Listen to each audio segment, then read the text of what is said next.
Hello everyone! We just released our new feature film, Little Black Submarines. It is the biggest film we've ever made. We spent a long time working on it, and so if you haven't seen the film, we'd really appreciate it if you checked out our new movie. It's on our channel, you can check it out there. You can find it, but there'll be a link in the description, as well as cards at the beginning and end of this video and all that sort of thing. Now, if you're like me and you see a movie, whether or not you like the movie or not, something I always find myself asking is, gee, this is, there's so much that goes into making a movie. I wonder what was cut, or I wonder what the assembly edit of the film looked like.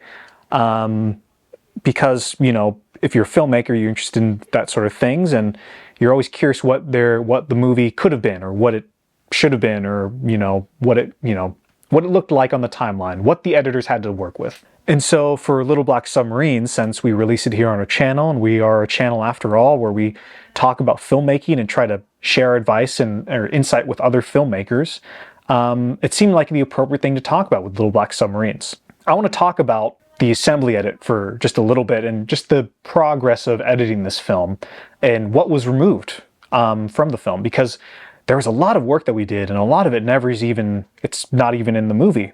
So I think it's an interesting topic to talk about with the Little Black Submarines in particular, especially because we've never really had this issue before.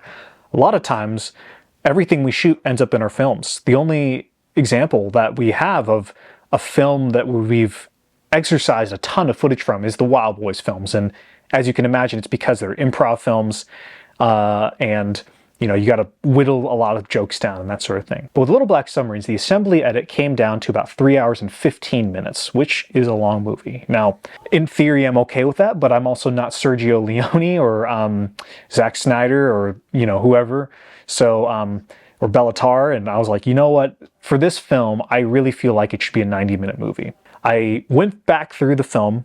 I took out a lot of little moments, a line or two there, a pause there, an extra shot there. I shaved it down as much as I could without changing too much, and I got it down to about 3 hours and 10 minutes. Not great, but it's not 3 hours and 15, so I was like, okay, here it is. I need to watch the movie again. I need to think about what else I should cut out of the movie and all that sort of thing.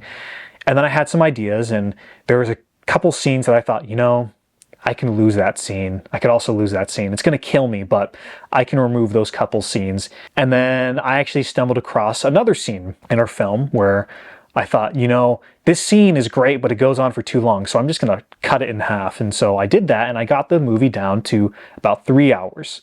And by this point, I'm like, oh my gosh, I'm cutting so much from the film. What am I to do? I don't know if it's the same movie anymore. Most filmmakers, I think that's a very normal reaction to have as a filmmaker. If you're taking stuff out of your movie because you've written all the stuff, you've shot it, you clearly care about it, and just to take it out feels like crime, that sort of thing. But you persevere and you keep doing it, because again, I knew that this movie should not be 3 hours long. So then I went back through the movie again and I cut a lot of more stuff. I got a lot more liberal with my cutting. I trimmed all those shots I thought were unnecessary. I took out the scenes. I took out a couple more scenes. I whittled the movie down as much as I could, and I still only shaved off about 10 more minutes. So this is about September, October, I want to say. And the movie was then at 2 hours and 50 minutes. And by this point, I was like, that's it. I'm done.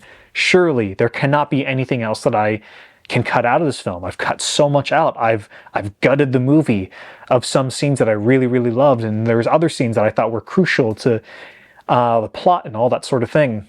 And it was about 3 hours and 50 minutes. And in my heart, I knew that I still had to get it cut down. But I just didn't know how I could do it. And so I thought, the movie's just going to be 2 hours and 50 minutes. What am I to do? And that's what the movie was going to be for about a month or so before, more evolutions happen in the editing stage. And this edit of the film, I think assemblies are rarely viewable, but I do think that this 2 hour and 50 minute version of the film was viewable in its state.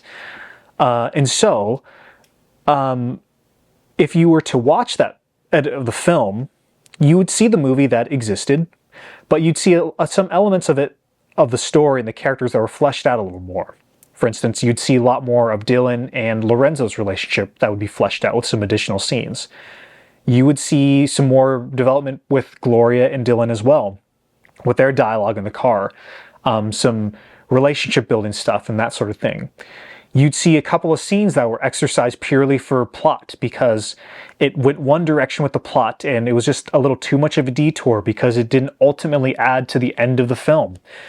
So there's a scene that was deleted and taken out of the middle of the film. You'd also see extra footage added back into quite a few scenes peppered throughout the movie.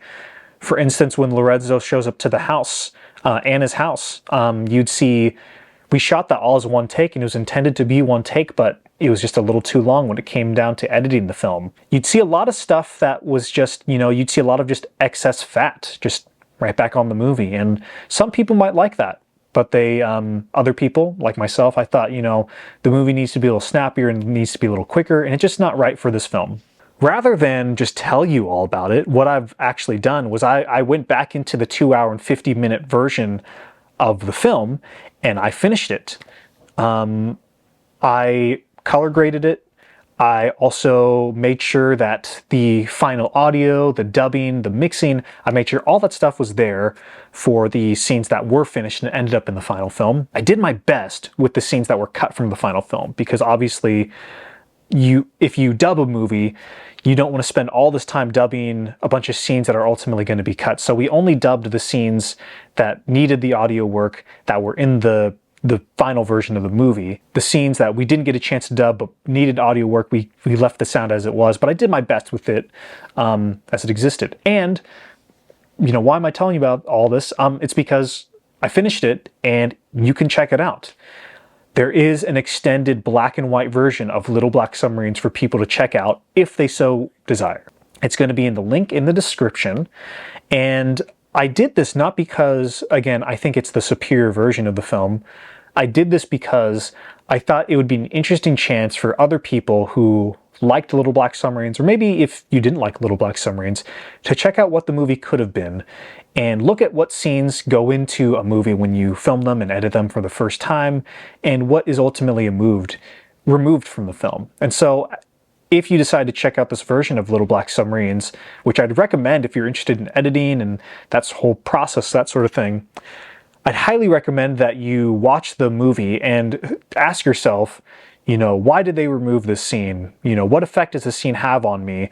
What purpose does this scene have? Does it serve a purpose? Is this needed? Is it not needed?